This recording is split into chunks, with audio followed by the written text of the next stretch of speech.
धीमहि धियो यो नः प्रचोदयात्।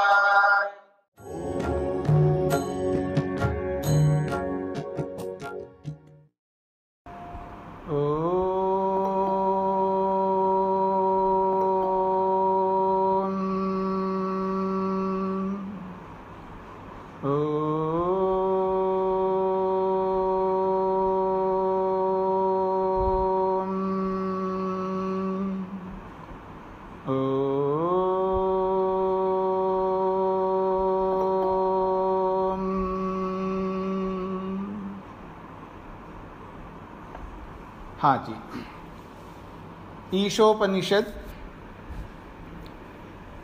8 मंत्र पूरे हो गए हैं, सपर्यगात् शुक्रमकाय मवरणम तक। 9वें मंत्र को लेकर के विचार करते हैं।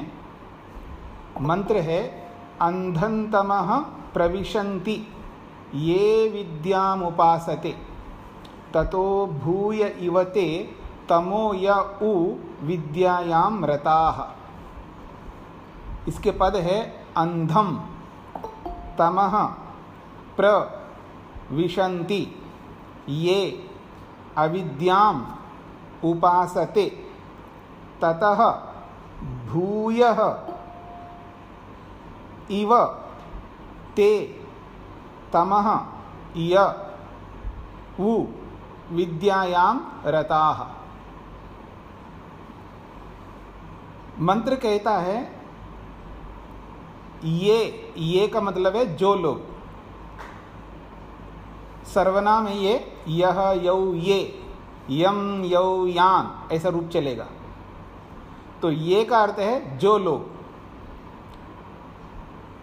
लोग अंधम तमः प्रविशन्ति, ये जो लोग अविद्याम उपासते, ये जो लोग अविद्या की उपासना करते हैं। अविद्याम उपासते, जो लोग अविद्या की उपासना करते हैं। उपासना का मतलब है अविद्या का सेवन करते हैं, यूं कहिए। ये जो लोग अविद्या का उपासते, सेवन करते हैं, अर्थात जिनको विद्या के बारे में जानकारी ही नहीं है, जिनको उचित अनुचित के विषय में, धर्म अधर्म के विषय में, पाप पुण्य के विषय में, सत्य असत्य के विषय में, चोरी अस्तेय के विषय में, ब्रह्मचर्य व्यभिचार के विषय में, शुद्ध अशुद्ध के विषय में, संतोष असंतोष के विषय में, तप और निठल्ला रहने के विषय में, और टाइम पास करने में और स्वाध्याय करने में, संग्रह करने में और ना करने में, ऐसी बहुत सारी बातें हैं। मतलब जानकारी, जिसको कहते हैं ज्ञान, इंफॉर्मेशन, जिसको विद्या भी कह देते हैं, तो वो नहीं है उनके पास। इसलिए अविद्याम उपासते, वो अविद्या की उपासना करते हैं, अर्थात अविद्या का सेवन करते हैं। अविद्या क्या है? मूर्खता, अज्ञानता, ना समझपन। जैसा देखते हुए आ रहे हैं वैसे करते आ रहे हैं, परंपरा से जैसे सुना है, परंपरा से जैसे लोग करते हुए आ रहे हैं, वैसे वो क्रियाएं करते रहते हैं। तो ये जो लोग अविद्याम उपासते, जो अविद्या का सेवन करते हैं। अब ठीक है, आप अविद्या का सेवन करते हैं तो इसका परिणाम क्या निकलेगा? तो कहें अंधम तमः प्रविशन्ति। वो अंधम का अर्थ होता है जहां दृष्टि ही नहीं है। अंधम का अर्थ है दृष्टिहीन, दृष्टि को रोकने वाला। दृष्टि का मतलब है जैसे देखते हो ना आंखों से, तो अंधम का अर्थ है जो देखने की जहाँ स्थिति है उसको रोकने वाला है, वो अंधम। क्या है वो? तमः, अंधकार। तो अंधम तमः, अंधकार जो है दृष्टि को, देखने को रोक देता है, वो है अंधम। और तम का मतलब अंधकार, और अंधम का अर्थ है रोकना। किसको रोकना? प्रकाश को रोकना। दृष्टि जो है प्रकाश में होती है। जो देखना जो होता है, विशेषकर जब हम आंखों से देखते हैं, ये तभी देख सकते हैं जब प्रकाश हो। बिना प्रकाश के हम देख नहीं सकते। तो इसलिए अंधम का मतलब है दृष्टि आवरकम, जो दृष्टि को, देखने वाली वस्तु को वो रोकने वाला है। क्या है वो? तमः, अंधकार। अंधकार जो है ना, वो देखने की स्थिति को रोक देता है। यह है अंधन तमः। तो वो क्या है अंधकार? दुख। ये अंधकार कौन है? दुख है, कष्ट है, पीड़ा है, बाधा है, समस्या है, मुसीबतें हैं, भय है।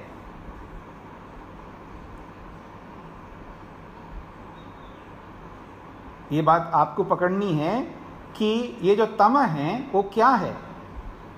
वो है दुख है। और वो भी कैसा है? अंधम, जहां सुख को रोकने वाला है। अंधम जो है वो सुख को रोकता है।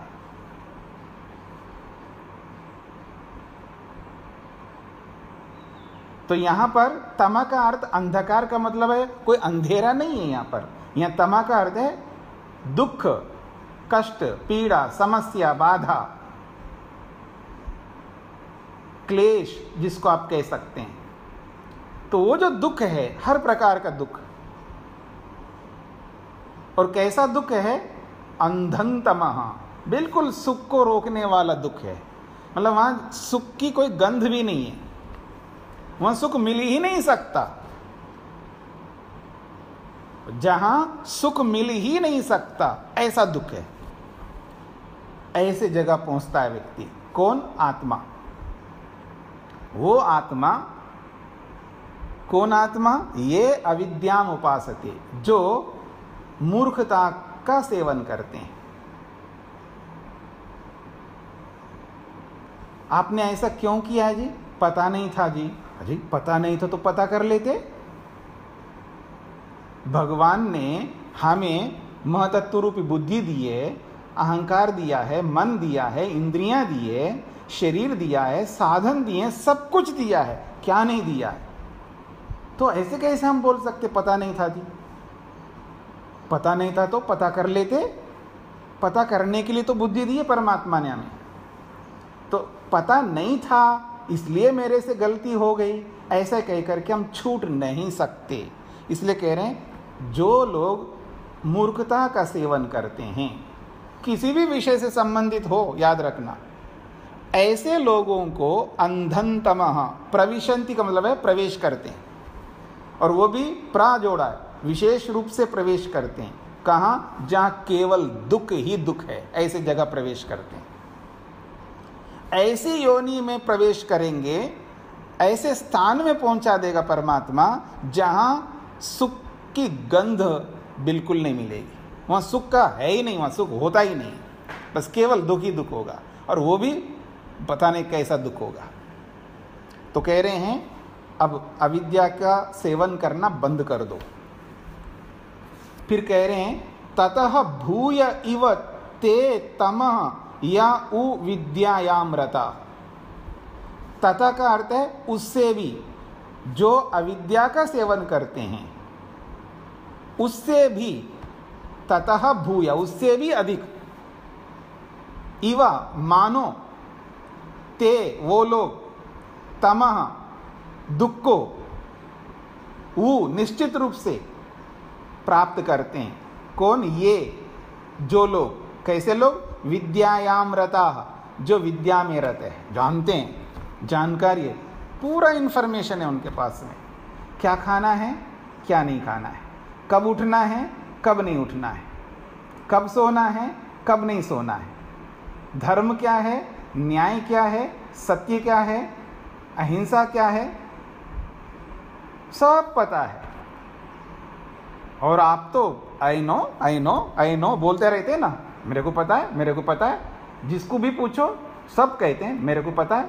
तो पता है आपको, विद्या है आपके पास में, जानकारी है। तो कह रहे हैं जो विद्या रखते हैं, जिनको बहुत अहंकार है कि मैं सब जानता हूँ, बहुत अच्छी बात है, सब जानते हो। तो कह रहे हैं ये विद्यायाम रता, ये जो लोग विद्या में रत हैं, जो विद्या का सेवन करते हैं, जिसके पास इंफॉर्मेशन है, जानकारी है, लेकिन उस जानकारी का प्रयोग नहीं करते। मुख्य बात ये है, जानकारी तो बहुत है पर उसका प्रयोग नहीं करते। तो कहा जा रहा है ये विद्यायाम रता, जो विद्या में रत हैं, जो विद्या को जानते हैं, पढ़ाई किया उन्होंने, बहुत वर्ष लगाए पढ़ने के लिए, सारी जानकारी उनके पास में, पर कहा जा रहा है ततः भूय इव, मानो उससे भी अधिक जो अविद्या का सेवन करते हैं, जिनको पता ही नहीं था बेचारे, इसलिए गलत कर रहे हैं। पर जिसको पता है वो भी गलत कर रहा है। बात तो वो है, पता नहीं है वो तो गलत कर ही रहा है, लेकिन जिसको पता है वो भी गलत कर रहा है। तो कहा जा रहा है जिसको पता है फिर भी गलत करता है, तो ततः भूय इव, मानो उस न पता रहने वाले की अपेक्षा और अधिक तमः, दुख को प्राप्त करेगा। मैं अक्सर एक बात बोला करता हूँ, जो ये मानते हैं कि मैं बहुत ज़्यादा जानता हूँ, जो ये मानते हैं मैं बहुत बड़े ज्ञानी हूँ, मैं बहुत एक्सपर्ट हूँ जानकारी में, किसी भी विषय में, मैं अक्सर ये बात बोला करता हूँ कि दुनिया में सबसे ज़्यादा दुख किसको मिलता है, दंड किसको मिलता है? सन्यासी को। याद रखना, सन्यासी को सबसे ज़्यादा दंड मिलता है। कौन है आप में से म्यूट नहीं कर रहे हैं? म्यूट करके रखिएगा जी। सबसे ज़्यादा अगर दंड किसी को मिलता है, दंड इट मीन्स दुख और कुछ नहीं है। दंड का मतलब ही दुख है। तो सबसे ज़्यादा दंड जो है उस व्यक्ति को मिलता है जो सन्यासी है। क्यों? भला वो इसलिए है क्योंकि वो ये मानता है कि मैं बहुत बड़ा आदमी, मैं तो चतुर्थ आश्रम में हूँ, ब्रह्मचर्य आश्रम, गृहस्थ आश्रम, वानप्रस्थ आश्रम, उसके बाद संन्यास आश्रम, बहुत ऊंचा आश्रम है। अच्छा, वो बोलते हो ना, ऊंचे और पी के पकवान, क्या बोलते हैं आप, एक कहावत। तो ठीक है, बहुत बड़े आदमी हो ना, तो जितने बड़े हो उतना ही बड़ा दुख मिलेगा आपको।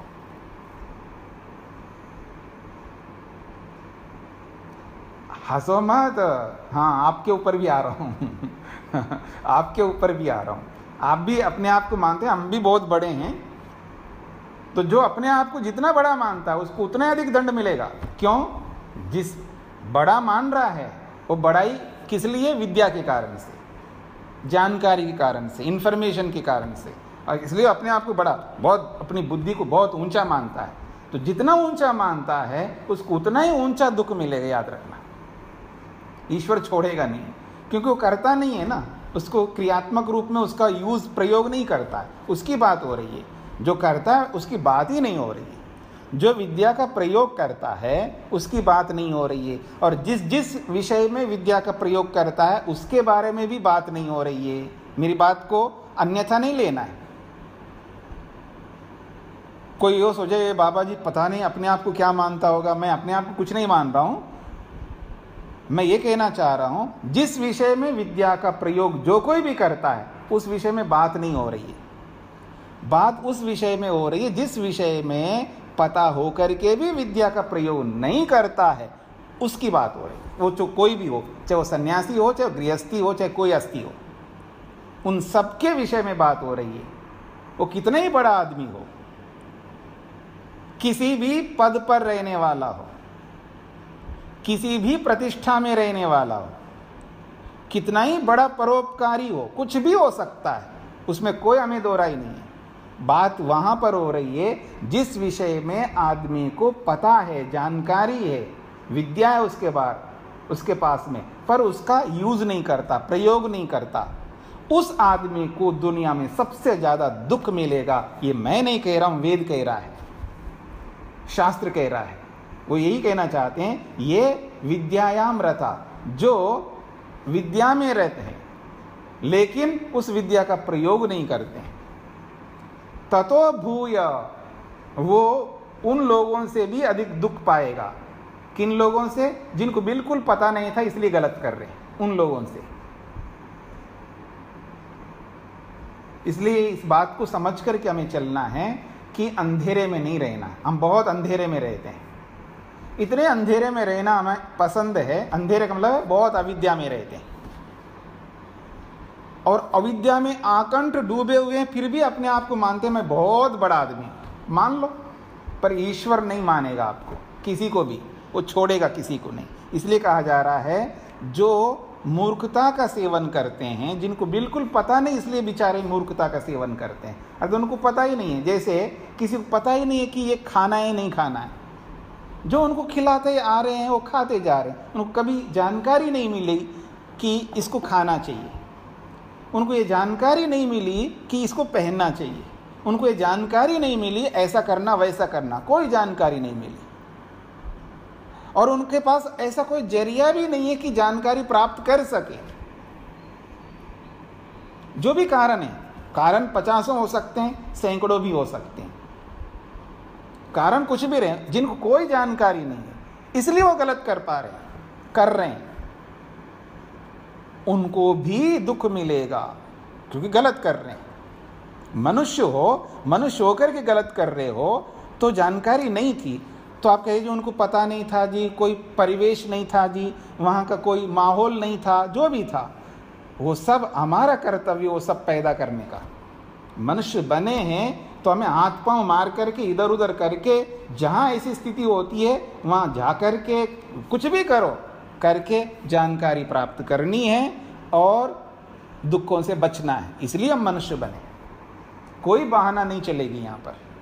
कोई ये नहीं कह सकते जी अब वहाँ ऐसी स्थिति में हम लोग हैं जी, कोई कहेगा जी उत्तरी ध्रुव दक्षिणी ध्रुव में जब कुछ नहीं है, वहाँ तो बर्फ़ के अंदर ड्रिल कर करके अंदर से मछली निकाल करके खाते हैं, उनको कोई पता नहीं, वहाँ कोई जरिया नहीं है, वहाँ ऐसा कोई परिवेश नहीं है, वहाँ कोई पढ़ाने वाले नहीं, कुछ नहीं है। अब उनकी क्या गलती है? बिल्कुल गलती है। कोई डॉक्टर ने बोल रखा है आपको वहाँ रहने का, बहुत बड़ी धरती है दुनिया में बहुत बड़ी लंबी चौड़ी धरती है, खाली पड़ी है, वहाँ हो ना, ऐसे जगह पे आ जाओ, आकर के करो। उनको बोला भी जाता है यहाँ मत रहो, वहाँ से निकलो, लेकिन निकलते नहीं वो, हम क्या करें? तो इसलिए आप ये कह करके नहीं बच सकते हैं कि वहाँ ऐसा कोई भी बहाना नहीं चल सकता है। हम मनुष्य बने हैं तो हमें विद्या को प्राप्त करना ही है, सीखना ही है, जहाँ भी सिखाए। और इस बात को समझ करके, उस सीख करके, उस विद्या को प्राप्त करके, उस इन्फॉर्मेशन को लेकर के फिर उसका प्रयोग करना है, तब हम दुखों से बचेंगे। और ऐसा नहीं करेंगे, विद्या तो प्राप्त कर लेंगे फिर उसका प्रयोग नहीं करेंगे, तो दुनिया में सबसे ज़्यादा दुख उसी को मिलेगा, यानी सबसे ज़्यादा दंड परमात्मा उसी को देगा जो जान करके भी वो ऐसा करता है। और मैं ये भी बोलता हूँ, जो अपने आप को मानता है ना मैं वेदज्ञ हूँ, मैं वेद पढ़ा हुआ हूँ, और फिर गलत करता है, उसको तो सबसे ज़्यादा दंड मिलेगा भगवान की ओर से। फिर देखिएगा कोई ये कहता मैं आर्य समाजी हूँ, मैं त्रैधवाद को मानता हूँ, ये करता हूँ, मैं वैसा हूँ, और फिर भी गलत करता है, उसको और ज़्यादा दंड मिलेगा। आप किसी भी रीति से देखिएगा, किसी भी एंगल से देखिएगा, जो अपने आप को बहुत बड़ा मानता है किसी भी रूप में, जानकार के रूप में, तो समझ लेना वो सबसे ज़्यादा दुख भोगेगा, दंड भोगेगा, क्योंकि करता धरता नहीं है वो आदमी, कोई भी हो और किसी भी विषय से संबंधित हो। इसलिए कहा जा रहा है कि इन चीज़ों को समझ करके, जान करके दुखों से हम सबको बचना चाहिए, ये बात है मुख्य। तो आगे बढ़ते हैं, अगला मंत्र देखिएगा। अन्यदेवाहुर्विद्यया अन्यदाहुरविद्याया इति शुश्रुमधीराणाम येनस्तद विचचक्षिरे। बहुत अच्छा मंत्र है। अन्यत एव आहुः विद्यायाः, अन्यत आहुः अविद्याया इति शुश्रुमा धीराणाम ये नः तत् विचचक्षिरे, ये मंत्र है। तो कहा जा रहा है अन्यत एव आहु विद्यायाः, विद्यायाः, विद्या का फल, विद्या से जो फल मिलता है, विद्या का जो परिणाम आता है, विद्या का जो भी आउटपुट कहिए, बेनिफिट कहिए, कुछ भी आप बोल सकते हो। तो विद्याया, जो विद्या का जो परिणाम निकल के आता है, उसका जो प्रतिफल जो मिलेगा वो कैसा होगा? अन्यत एवा, वो अलग ही है। इति आहु, ऐसा कहते हैं। कौन? बहुत बड़े स्कॉलर्स, बहुत बड़े विद्वान, बहुत बड़े योगी, बहुत बड़े तत्ववेत्ता। और दूसरे वाक्य में बोलूं, जो विद्या का प्रयोग करने वाले हैं, जो विद्या का प्रयोग व्यवहार में करने वाले हैं, वे आहु कहते हैं। क्या कहते हैं? विद्यायाः, विद्या का फल अन्यत एव आहु, वो बिल्कुल अलग ही होता है। फिर कहा अन्यत आहु अविद्याया, फिर कहते हैं अविद्याया, अविद्या का फल, अविद्या का परिणाम, अन्यत वो और अलग प्रकार का होता है। इति आहु, ऐसा वो कहते हैं योगी लोग। अब विद्या का फल अलग होता है, अविद्या का फल अलग होता है। क्या है फल? जो हम चाहते हैं, जो फल हम चाहते हैं ना, ये जो हमारी चाह है ना, बहुत जबरदस्त होती है, बहुत विशेष होती है। मनुस्मृतिकार मनु महाराज ने मनुस्मृति में एक बहुत अच्छी बात कही। आदमी के सोच को उन्होंने रख दिया उस श्लोक में। वो कहते हैं धर्मस्य फलम छेच्छन्ति,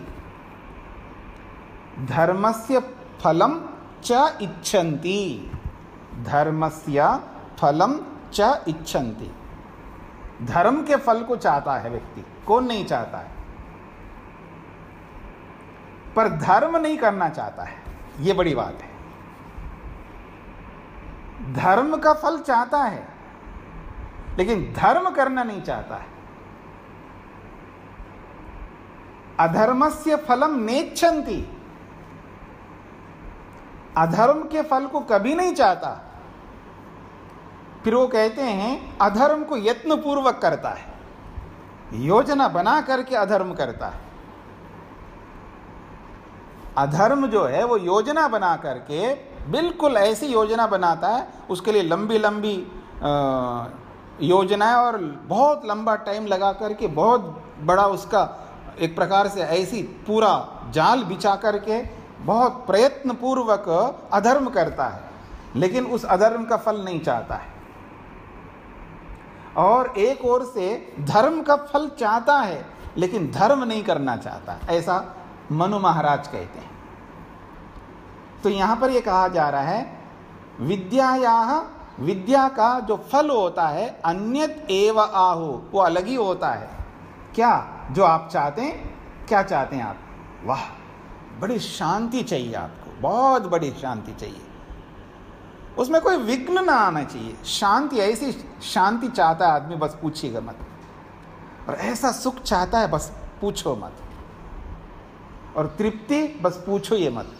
क्या तृप्ति चाहता है व्यक्ति, क्या संतोष चाहता है, मतलब जिस किसी भी वो उसके अपने निकट के आदमी को सामने रखता है ना, उससे ये अपेक्षा, एक्सपेक्टेशन उसकी होती है, इसके कारण से मेरे को अशांति ना मिले, इसके कारण से असंतोष ना मिले, इसके कारण से भय ना मिले, इसके कारण से अतृप्ति ना मिले। जो अपेक्षा है ना व्यक्ति की, बहुत ज़्यादा होती है।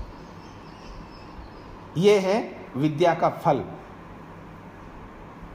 विद्यायाः अन्यत एव आहु, विद्या का जो फल होता है बिल्कुल अलग होता है। क्या होता है? शांति, जो आप हर व्यक्ति से चाहते हो, जो भी आपके संबंध में रहने वाले हों, जो आपके निकट आने वाले हों, जो आपके संपर्क में आने वाले हैं, चाहे वो जड़ वस्तुएं हों, चाहे वो चेतन वस्तुएं हैं, कोई भी हो, सबसे आप शांति की अपेक्षा रखते हैं। ये फल विद्या का, तृप्ति ये फल आप चाहते हैं, संतोष ये फल आप चाहते हैं, निर्भयता ये फल आप चाहते हैं, और स्वतंत्रता रूपी फल आप चाहते हैं, बहुत फल चाहते हैं आप, तो विद्या का ये जो फल है वो बिल्कुल अलग है,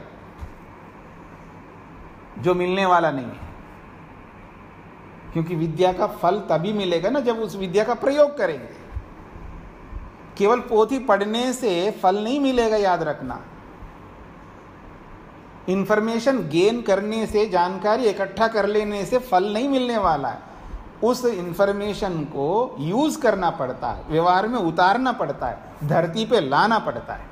हम तो बहुत धरती से ऊपर चलते हैं हम लोग। आप सुनते हो ना युधिष्ठिर के बारे में, ऐसा सुना जाता है कि वो उसका रथ जो है ना धरती से थोड़ा ऊपर चलता था, धरती से ऊपर चलता था। हम युधिष्ठिर बन गए हो, धरती से ऊपर चलते हम लोग, हवा में चलते हैं। थोड़ा धरती पे उतर के आ जाइए, ये यही कहना चाहता है। विद्या का फल जो है बिल्कुल अलग है, उसका प्रयोग करो। फिर कहा अविद्याया अन्यत आहु, वो कहते हैं अविद्या का फल बिल्कुल ही अलग है। क्या है वो? ये दुख, जो शांति का विरुद्ध क्या है? अशांति, अतृप्ति, असंतोष, भय, परतंत्रता, और भी जो भी आप समझ सकते हो सब है। इति शुश्रुमा धीराणाम, इति ऐसा ही, शुश्रुमा सुनते हैं हम लोग, किनसे? धीराणाम, धीर लोगों से, धैर्यवान लोगों से, मेधावी लोगों से, विवेकी लोगों से, या यूं कहिए विद्या का प्रयोग करने वाले लोगों से। फिर कहते ये न तद विचचक्षिरे, ये जो विद्या का प्रयोग करने वाले हैं, न हमारे लिए, तद उन दोनों को लेकर के, विद्या का और अविद्या का, इन दोनों फलों को लेकर के विचचक्षिरे, वो व्याख्या करते हैं हमारे लिए। विचचक्षिरे का मतलब है उसका ऑपरेशन करते हैं। विद्या का फल क्या होता है, अविद्या का क्या फल होता है, उसको भेद करके, उसका व्याख्यान करके, उसको पृथक करके समझाते हैं, बताते हैं। एक बार चाणक्य ने अपने शिष्यों को पढ़ा दिया, जो भी विद्या पढ़ानी थी उनको पढ़ा दिया, और उसमें ये बता दिया, देखो मेरी ओर देखिएगा, आप लोग भी देखो, ये जो रास्ता जा रहा है ना, ये रास्ता तो आपको दुख की ओर ले जाने वाला रास्ता है, अशांति की ओर ले जाने वाला रास्ता है। मतलब ऐसे ऐसे कर्म करोगे तो इसमें, इस रास्ते में ये आपको मुसीबतें मिलेंगी। फिर वो कहते ये जो दूसरा रास्ता है ना, इसमें अगर आप चलोगे तो इसमें आपको सुख मिलेगा, शांति मिलेगी, तृप्ति मिलेगी, संतोष मिलेगा, निर्भयता मिलेगी, स्वतंत्रता मिलेगी। तो दो रास्ते मैंने आपके सामने दिखा दिए, बता दिया मैंने आपको, पढ़ा दिया। फिर अंत में वो कहते ये नेष्टम तेन गम्यताम, बता तो दे दिया मैंने आपको, अब आपकी मर्जी, जिस रास्ते में जाना चाहते हो जाओ, मैं हाथ पकड़ करके थोड़ा रोकूंगा आपको। ये चाणक्य कहते हैं।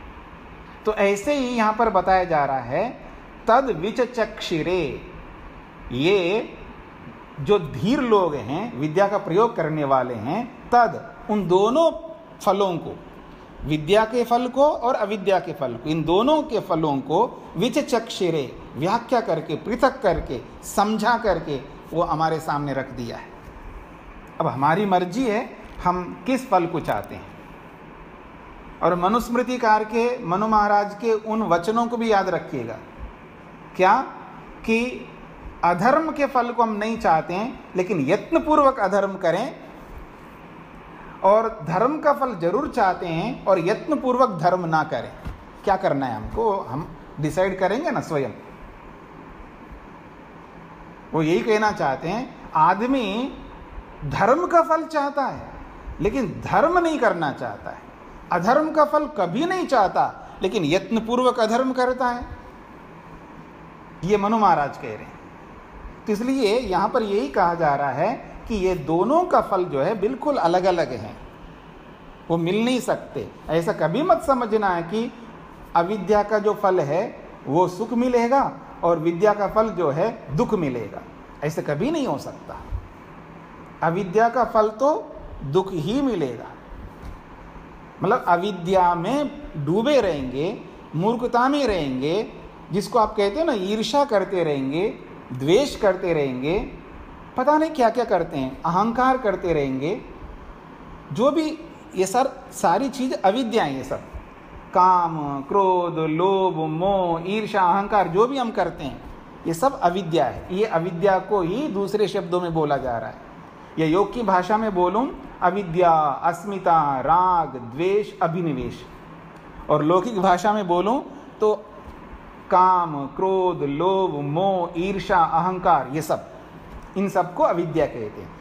उनका प्रयोग हम करते हैं और हम मानते क्या है कि इनके बिना मैं जी नहीं सकता, ये तो जरूरी है।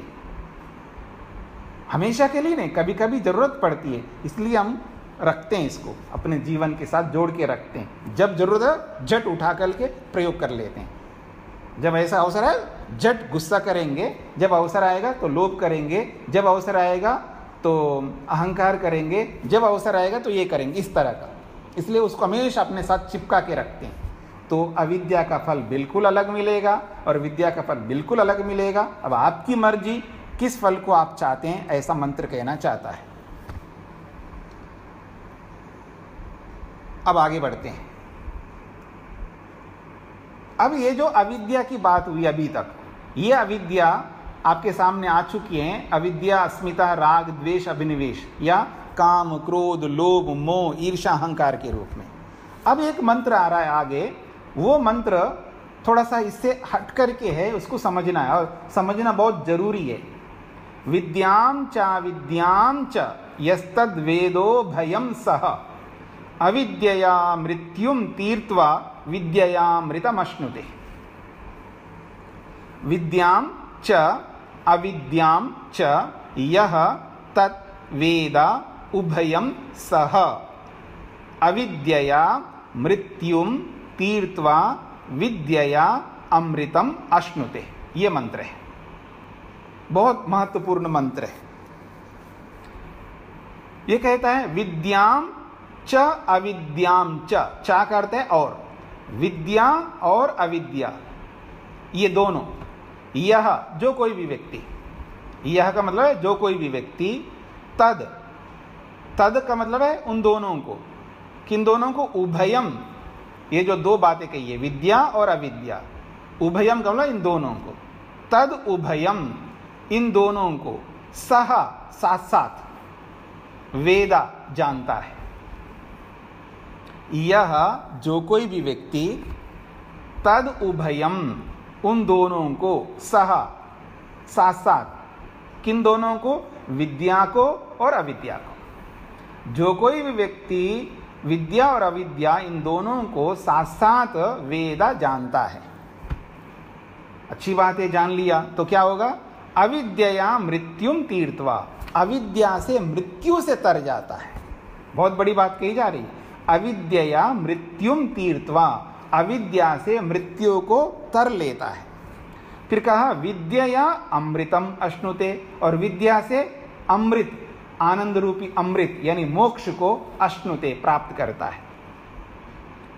सीधा सीधा शब्द हैं, समझने का प्रयत्न करिएगा। विद्याम च अविद्याम च, विद्याम विद्या को, अविद्याम च और, विद्याम च और अविद्याम अविद्या को, यह जो कोई भी व्यक्ति, तद उभयम सह उन दोनों को, तद उभयम उन दोनों को, सह एक साथ, वेदा जानता है, तो उसका परिणाम क्या निकलेगा, तो अविद्या मृत्युम तीर्त्वा, अविद्या से मृत्यु को तीर्त्वा तर लेता है, यानी अविद्या को अपना करके मृत्यु से बच जाता है, इसका यह मतलब है।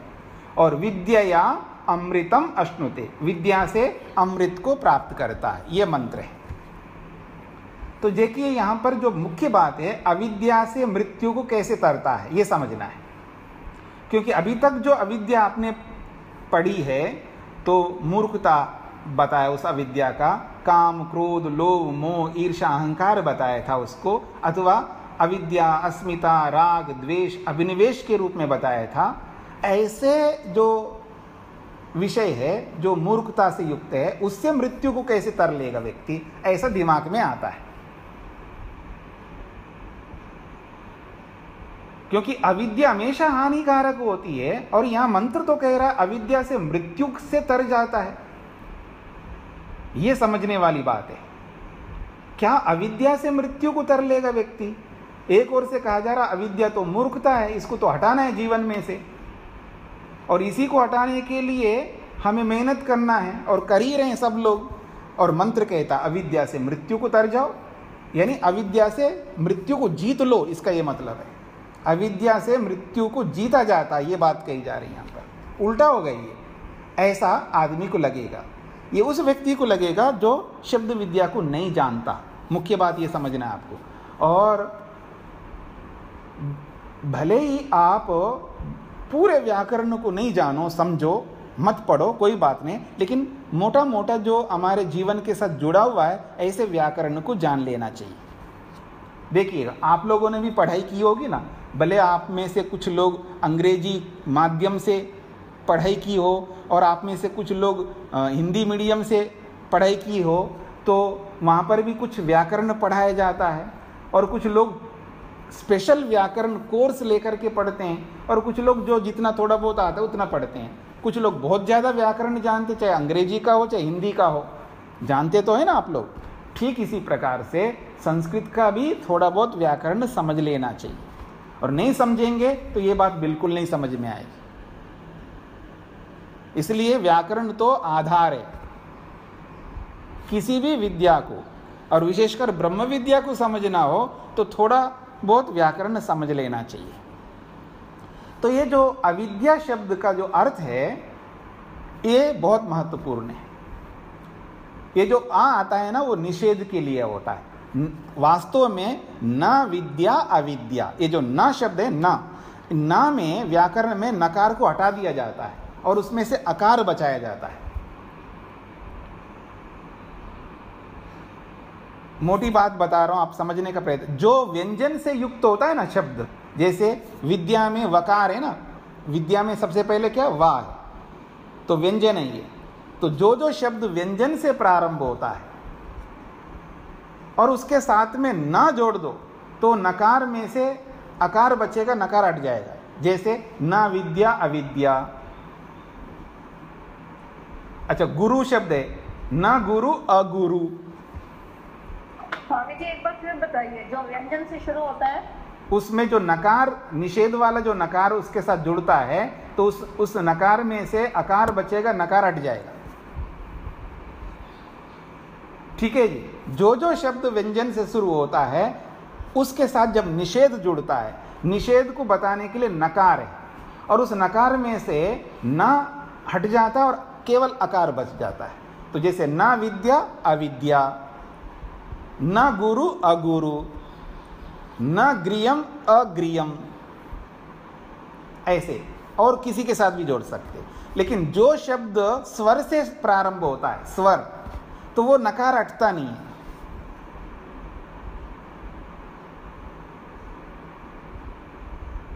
उसमें एक और नकार आके जुड़ता है, यानी उसमें दो नकार होते हैं और एक नकार हट जाता है, एक नकार बना रहता है। जैसे मैं उपमा बोलूं, उपमा या उपम, उपमा, और उसके साथ निषेध जोड़ो अनुपम, आना जाता है। उत्सव अनुत्सव, अन जुड़ता है। जो स्वर से जो प्रारंभ होता है उसमें जब निषेध जुड़ता है तो फिर वह अन अन अन ऐसे जुड़ता है, अन।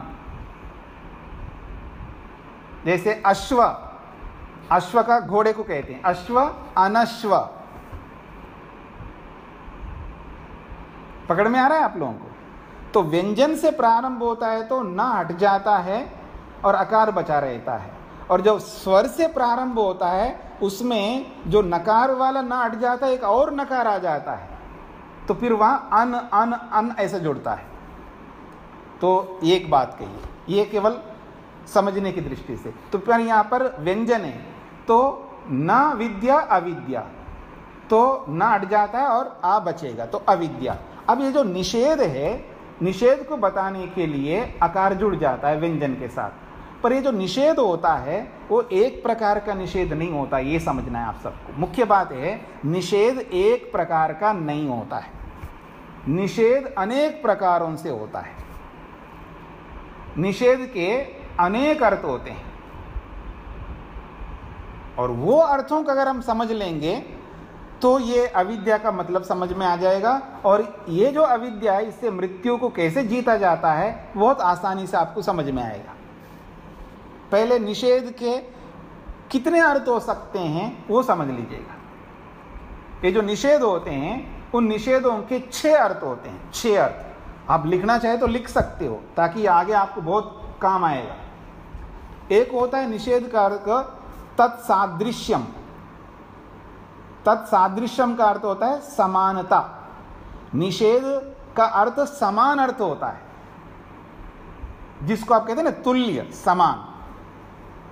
तो निषेध का अर्थ बिल्कुल मना नहीं होता, उसका अर्थ निषेध का मतलब है समान। समान अर्थ को निषेध का अर्थ वह निकलता है समान। उदाहरण से आपको समझ में आएगा, और उदाहरण सब संस्कृत में होंगे क्योंकि ये सब संस्कृत का विषय है। जैसे ब्राह्मण शब्द है ना, ब्राह्मण, और ब्राह्मण में न ब्राह्मण अब्राह्मणा कर दीजिएगा, न ब्राह्मण अब्राह्मणा। और किसी ने बोला है संस्कृत में किसी को अब्राह्मणम आनया, अब्राह्मणम आनया, ऐसा बोला उसने। तो ना ब्राह्मण अब्राह्मण, यानी ब्राह्मण का निषेध किया जा रहा। अब इस निषेध का क्या अर्थ लेना है? ब्राह्मण को नहीं लाओ, बिल्कुल निषेध करना चाहता नहीं।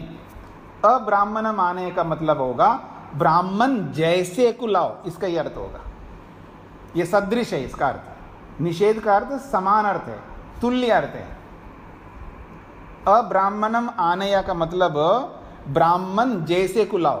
ब्राह्मण जैसा कौन हो सकता है? क्षत्रिय हो सकता है, वैश्य हो सकता है। यह सदृश अर्थ है। सदृश का अर्थ होता है समान अर्थ, तुल्य अर्थ। एक निषेध का ही अर्थ होता है। दूसरे निषेध को कहेंगे तद अभाव। तद अभाव का मतलब है वहां अभाव को बता रहा है। वो निषेध जो है अभाव को बताए। जैसे अभी आपने सपर्यगा चुक्र मकाय मौरणम मंत्र पढ़ा है ना, उसमें अपाप विद्धम शब्द आया, अपाप विद्धम। तो ना पाप अपाप, पाप का मतलब समझते हैं आप, पाप, और उसमें ना जोड़ दो, ना पाप अपाप। तो संस्कृत में अपाप ऐसा कहेंगे, ना पापः अपापः। तो ईश्वर के लिए आया अपाप विद्धम। विद्धम का मतलब युक्त। तो अपाप विद्धम का मतलब वहां पर निषेध किया जा रहा है कि इसमें पाप नहीं है, ये बोला जा रहा है। यह निषेध का मतलब है अभाव, पाप का अभाव बताया जा रहा है। यानी ईश्वर में पाप का अभाव है, यह बताया जा रहा है। वहां निषेध करते हैं अभाव, यानी ईश्वर में पाप का अभाव है। तो एक निषेध का अर्थ है समान अर्थ, और एक निषेध का अर्थ हुआ है अभाव। अब तीसरा समझ लीजिएगा। तीसरा है तद अन्यत्वम। अन्यत्वम का मतलब भिन्न। उसका उदाहरण है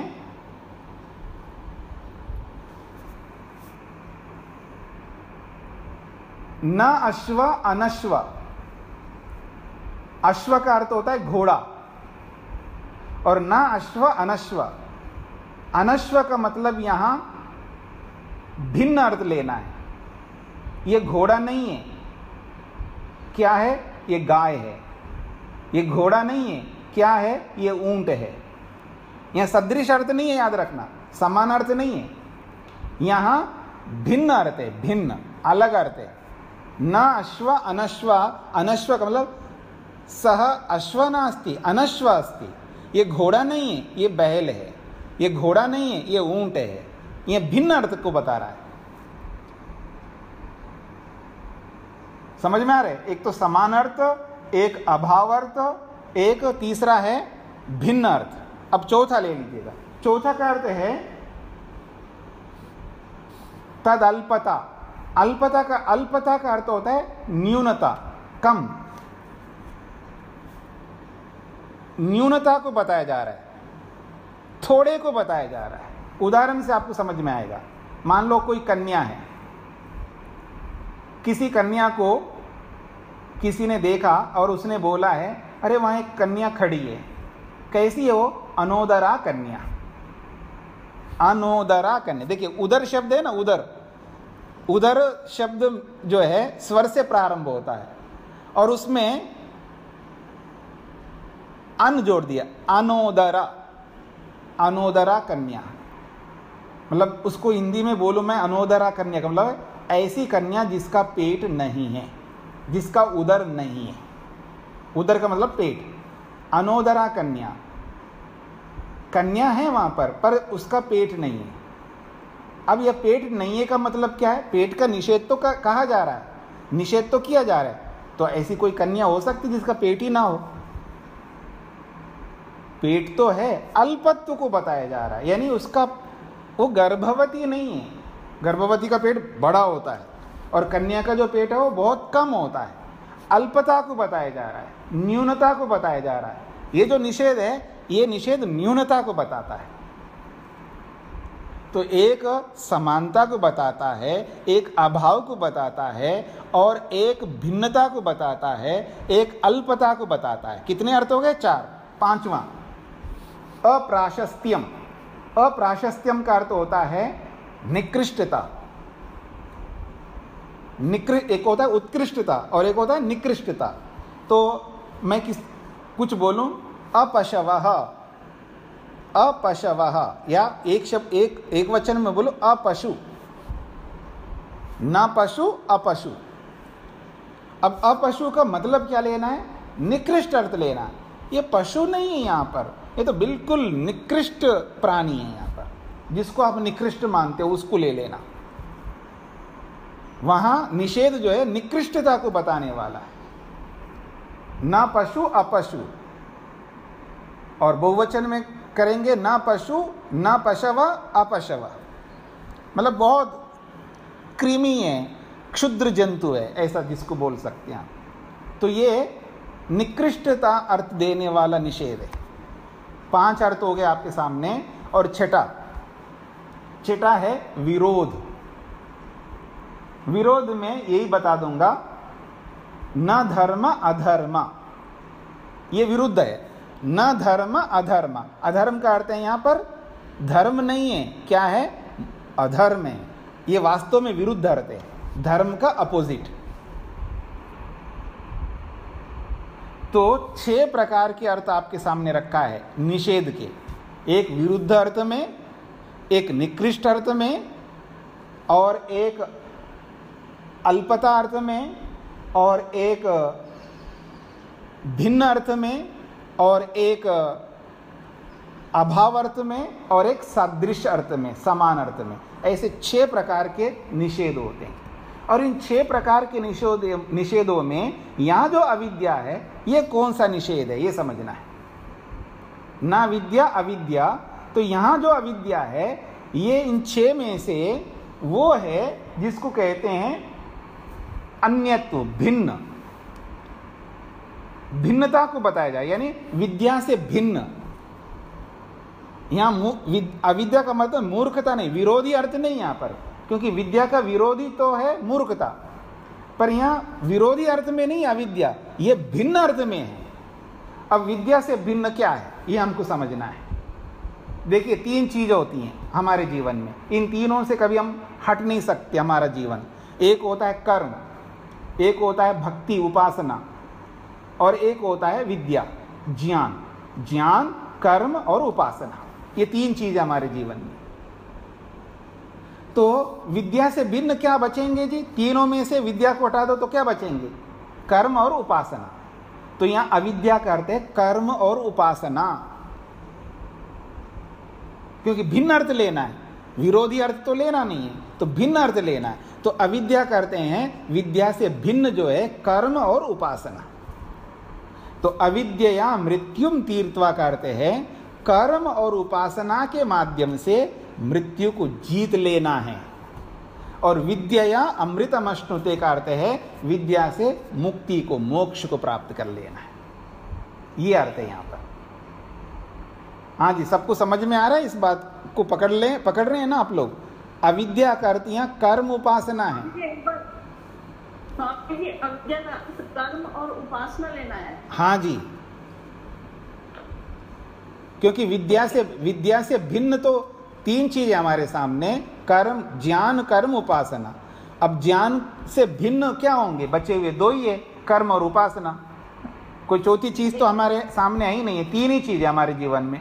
हम घूम फिर करके या तो कर्म करेंगे या भक्ति करेंगे या ज्ञान प्राप्त करेंगे। इन तीनों में से कोई एक करते रहेंगे हम लगातार। इन तीनों के बिना खाली नहीं रह सकते।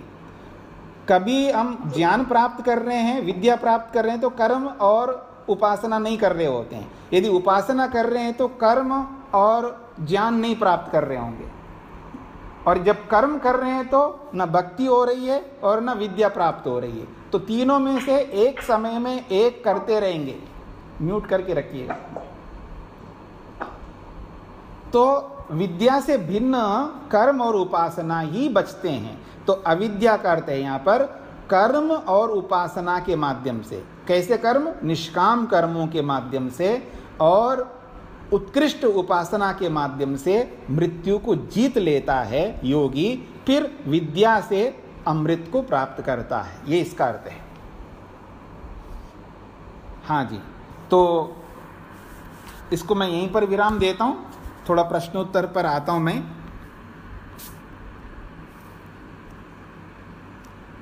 एक प्रश्न आया है, आपने कहा था कि परमात्मा जो है शरीर में नहीं आता है, अकायम कहा उसको। जब अकायम कहा है तो वो पुरुष कैसे हो सकता है? परमात्मा को पुरुष क्यों कहते हैं? आप देखेंगे ना यजुर्वेद में 31वां अध्याय, उसमें पुरुष सूक्त कहते हैं उसको। पुरुष का सूक्त यानी पूरा अध्याय जो है ना पुरुष को लेकर के हैं। तो परमात्मा को पुरुष कहा है। सहस्र शीर्षा पुरुषः, सहस्राक्षः, सहस्रपाद। तो परमात्मा को पुरुष शब्द से कहा है, पुरुष। तो जब वो शरीर में नहीं आता तो उसको पुरुष क्यों कहते हैं? तो ये पुरुष शब्द का क्या अर्थ है, ये प्रश्नकर्ता का प्रश्न है। देखिए, पुरुष इसलिए कहते हैं जो सर्वत्र परिपूर्ण है। सर्वत्र पूर्णो इति पुरुषः। पुरुष में जो पुर है ना, पुरु, उसका अर्थ है पूर्ण। परिपूर्णता को पुर कहते हैं, एक अर्थ। तो सर्वत्र पूर्ण इति पुरुष, जो सब जगह परिपूर्ण है उसको पुरुष कहते हैं, एक बात। दूसरी बात यह है पुरुषादः या पुरुषयः, जो पुर में रहने वाला है। पुर कहते ब्रह्मांड को। पुरुष शब्द का अर्थ है ब्रह्मांड। जो ब्रह्मांड में रहता है उसको पुरुष कहते हैं। दूसरा अर्थ, पहला अर्थ बताया था जो सब जगह विद्यमान रहता, सर्वत्र परिपूर्ण है।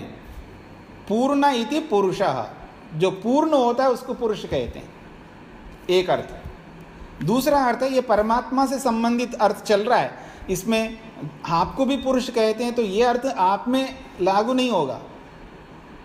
ये परमात्मा के विषय में बताया जा रहा है। परमात्मा को पुरुष क्यों कहते हैं? क्योंकि वो सब जगह परिपूर्ण है, एक बात। दूसरी बात है पुरुषया, पुरुषादः, कुछ भी कह सकते हैं। पुरुषय का मतलब पुर कहते हैं पूरे ब्रह्मांड को। जो पूरे ब्रह्मांड में जो विद्यमान है उसको पुरुष कहते हैं। ऐसे बहुत सारे पुरुष शब्द के अर्थ हैं।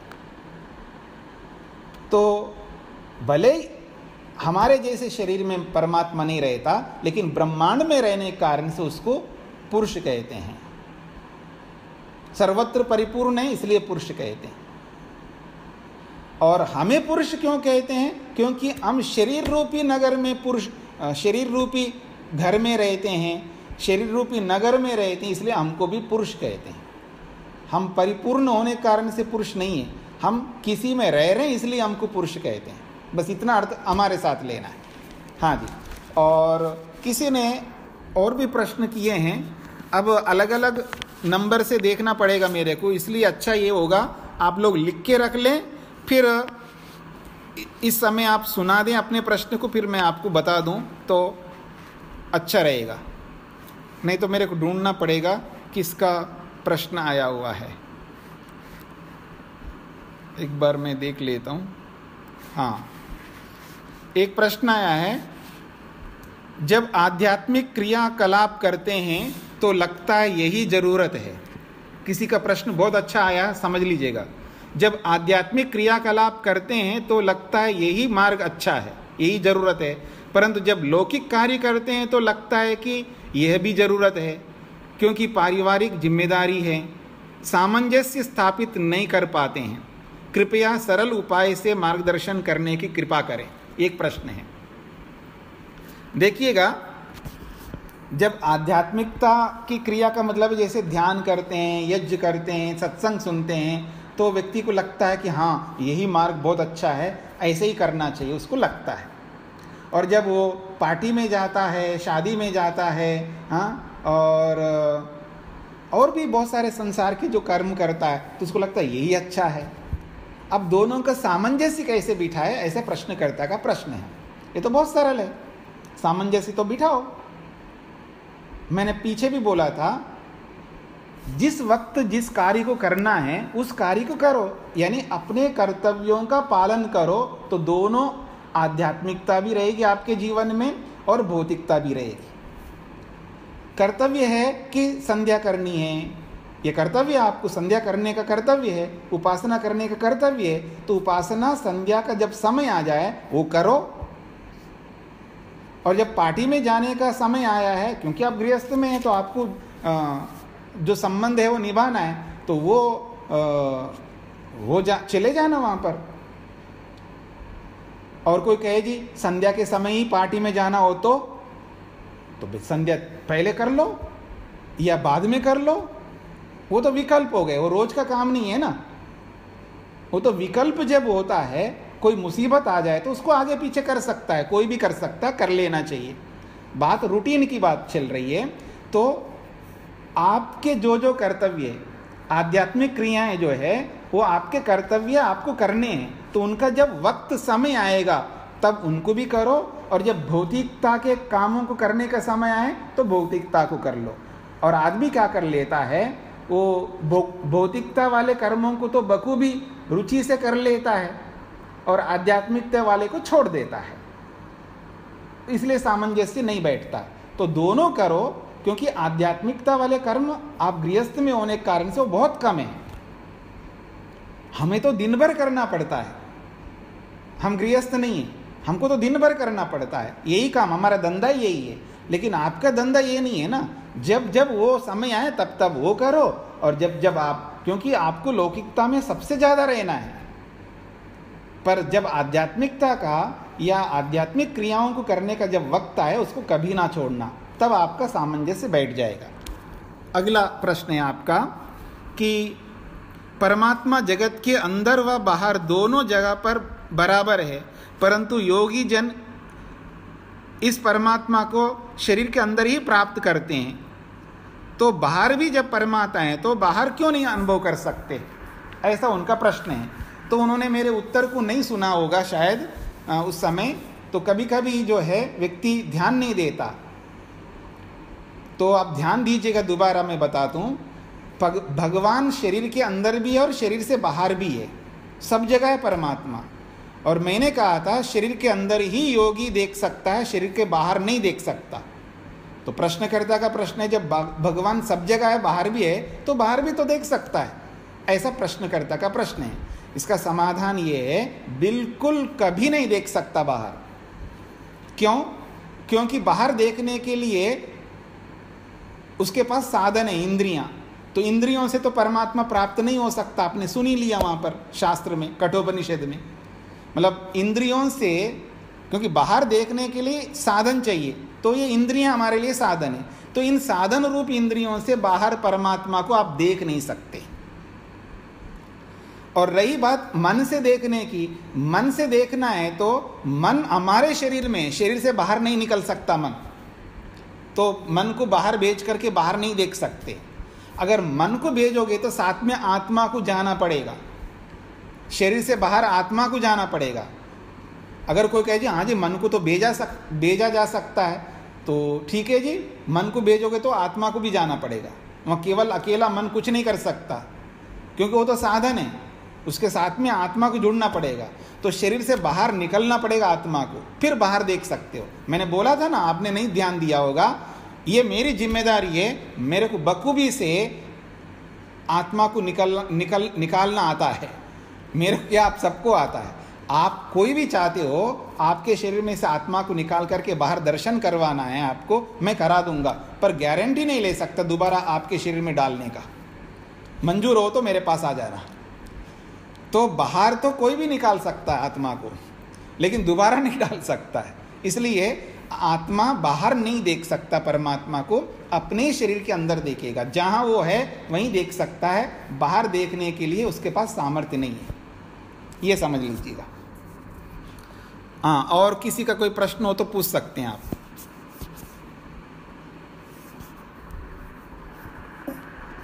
नमस्ते स्वामी जी। जी पूछिए। मेरा एक प्रश्न है, जब आत्मा शरीर से निकल जाता है तो दूसरे शरीर में जाने के लिए कितना समय लेता है? अच्छा, शास्त्र में दो बातें हैं, इधर से निकला उधर तुरंत प्रवेश करता है, तुरंत, उसमें कोई टाइम नहीं लगता। शरीर से निकला और तुरंत दूसरे शरीर में प्रवेश करता है। बात को थोड़ा समझने का प्रयत्न करना। कुछ लोग समझते ना, इधर ये आदमी मर गया तो उधर कोई पैदा हो गया तो उसके अंदर आ गया, ऐसा नहीं होता है। क्योंकि बाहर, शरीर से बाहर निकलने के लिए उसको 9 महीने चाहिए, और 9 महीने चाहिए, इसका मतलब जैसे गर्भ स्थापित होता है, गर्भ स्थापित होने का मतलब है आत्मा वहां आ गया। बिना आत्मा के आए गर्भ स्थापित नहीं हो सकता, ये याद रख लेना। गर्भ स्थापित होने का मतलब है वहां आत्मा आने के बाद ही गर्भ स्थापित होता है, फिर वहां आत्मा की विद्यमानता ही से ही गर्भ बनने लगता है। 1 महीने का, 2 महीने का, जो भी आप देखते हैं चित्रों में या आजकल दिखाते भी हैं। तो आत्मा शरीर में जब आता है, यानी गर्भ जब स्थापित होता है तभी आता है। तो वो जो आया है, मान लो जहाँ गर्भ धारण करने का माहौल बन रहा हो, तो समझ लेना उधर कोई मर गया उसी समय, उधर वहाँ गर्भ स्थापित होने में वैसे टाइम लगता है। तो यूँ समझ लीजिएगा, तो जिस दिन गर्भ स्थापित हुआ ऐसा आपको लगता है तो समझ लेना वहाँ आत्मा आ चुका है। तो उधर मर गए तो इधर तुरंत आ गया। तो शरीर इधर से छोड़ता ही तुरंत दूसरे शरीर में प्रवेश कर लेता है, ये एक विधि है। और दूसरी विधि ये है कि उसको टाइम लगता है। अब कितना किसको टाइम लगता है ये परमात्मा के हाथ में है, लेकिन टाइम जरूर लगता है। 2 प्रक्रिया हैं। बहुत उत्कृष्ट कर्म करो तो आपको वेटिंग में रखेगा भगवान। भाई आपके लायक अभी कोई माँ बाप नहीं है तैयार, आपके लायक ही मिलना चाहिए ना। उत्कृष्ट कर्म आपने किया है और शरीर छोड़ दिया आपने, अब आपके अनुरूप ही वैसे ही कपल मिलना चाहिए जो आपके लायक हो, और वो अभी उपलब्ध नहीं है। तो क्या करेगा भगवान? तो वेटिंग में रखेगा। और मान लीजिएगा किसी ने बहुत निकृष्ट कर्म किया, बहुत घिनौने कर्म किया, इतने ऐसे कर्म किया है उसके लायक ही योनि चाहिए और वो तैयार नहीं है, तो क्या करेगा? उसको भी वेटिंग में रखेगा। तो 2 प्रकार के लोगों को वेटिंग में रखता है, उत्कृष्ट से उत्कृष्ट और निकृष्ट से निकृष्ट। और बाकी आप हम जैसे लोगों के लिए तुरंत इधर मरे उधर दूसरे शरीर में प्रवेश। तो कोई चिंता मत करना, कोई कुछ नहीं होने का है। इधर मरे उसकी सदगति हो जाएगी, यानी परमात्मा उसकी सदगति देगा, तुरंत दूसरे शरीर में प्रवेश। इसलिए उसके लिए कुछ करने की जरूरत नहीं होती किसी को। ठीक है माता जी? तो स्वामी जी वेटिंग में फिर कहाँ रखते हैं? ये आपका विषय, हमारा विषय थोड़ा है। कहीं भी रख सकता, उसके लिए कोई जगह की जरूरत है ही नहीं है। आप में भी रख सकता है, आपके चश्मे पे भी रख सकता है परमात्मा, कहीं भी रख सकता है। उसके लिए जगह स्थान की आवश्यकता नहीं है। और सच्ची बोल रहा हूँ मैं, ऐसा नहीं बोल रहा हूँ, वो कहीं भी रह सकता है। ये शास्त्र बताता है कैसे। जब आप शास्त्र पढ़ोगे ना, सांख्य दर्शन पढ़ोगे, तो आपकी ये सारी बातें समझ में आएगी। द्यौः शान्तिरन्तरिक्षं शान्तिः पृथिवी शान्तिरापः शान्तिरोषधयः शान्तिः वनस्पतयः शान्तिर्विश्वे देवाः शान्तिर्ब्रह्म शान्ति सर्वं शान्ति शान्तिरेव शान्ति शामा शान्तिरेधि